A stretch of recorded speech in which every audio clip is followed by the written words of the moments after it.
بسم الله الرحمن الرحيم. السلام عليكم ورحمة الله وبركاته. ازيكم احلى متابعين عاملين ايه؟ وحشتوني جدا جدا من اخر فيديو كنا فيه مع بعض. النهارده معانا الفيديو اللي انتوا شايفينه ده. النهارده هنعمل مع بعض طريقة عمل صينية سمك التونة. يا رب تعجبكم وتنال قبول منكم. يلا بينا مع بعض نسمي بالله ونصلي على الحبيب المصطفى صلى الله عليه وسلم، ونشوف المكونات بتاعت الصينية الجميلة اللي انتوا شايفينها دي ايه. بس قبل ما نشوف مكوناتنا ونشوف طريقتنا، سموا بالله كده اهو وايديكم على اللايك الجميل كده، وكمان اكتبوا لي كومنت كويس لو عجبكم الفيديو.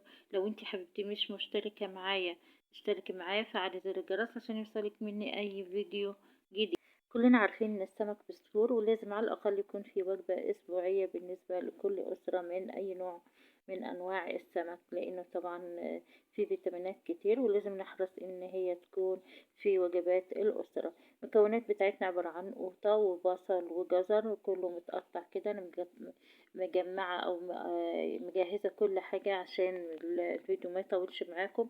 ومعايا توم ومعايا كمون وشوية كزبرة قليلين، وطبعا الملح.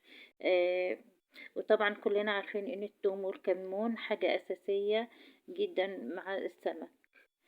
تمام كده زي ما شفنا. ومعايا ليمون وبصل وطماطم وجزرة مقطعين قطع مش كبيرة ومش صغيرة. طبعا التوابل عبارة عن كزبرة وملح وكمون والثوم.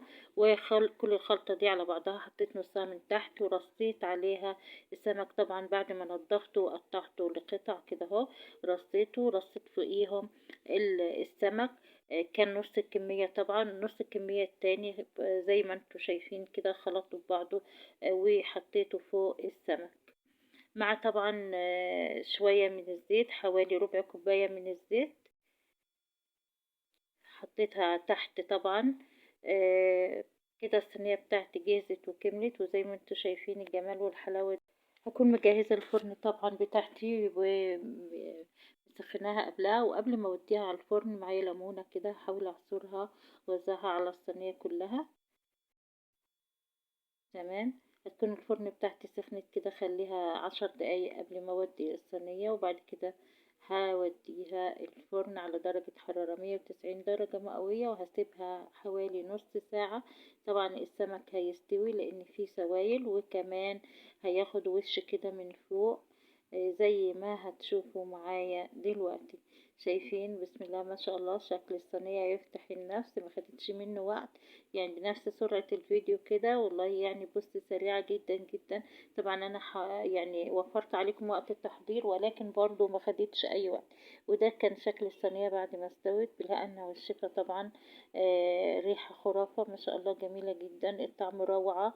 مش زفرة، وبصراحة يعني جميلة جدا. طبعا مع رز، مع سلطات، سلطة خضراء أو سلطة طحينة، يعني أي حاجة هتمشي معاها. ده حلو ده حلو. كمان طبق الرز بأي طريقة انت عايزة تعمليه، سواء رز أبيض أو رز صيادية، هيمشي برضو أي حاجة. دي ذوقك وذوق أولادك واللي انت عايزاه. ولكن ده الشكل النهائي بتاعنا بتاع الصينية. عجبتك قوليلي، قوليلي ايه رأيك فيها. ولو عجبتك بنفس الطريقة اللي انا عاملاها بيها قوليلي ايه رأيك وطمنيني يعني. اتمنى تكون وصفة النهاردة عجبتك ونالت قبول منك، وان شاء الله تطبقيها وتعجبك بإذن الله تعالى. وتنسي اللايك، لان اللايك مهم جدا جدا للفيديو. كمان شيري الفيديو لكل حبايبك واصدقائك.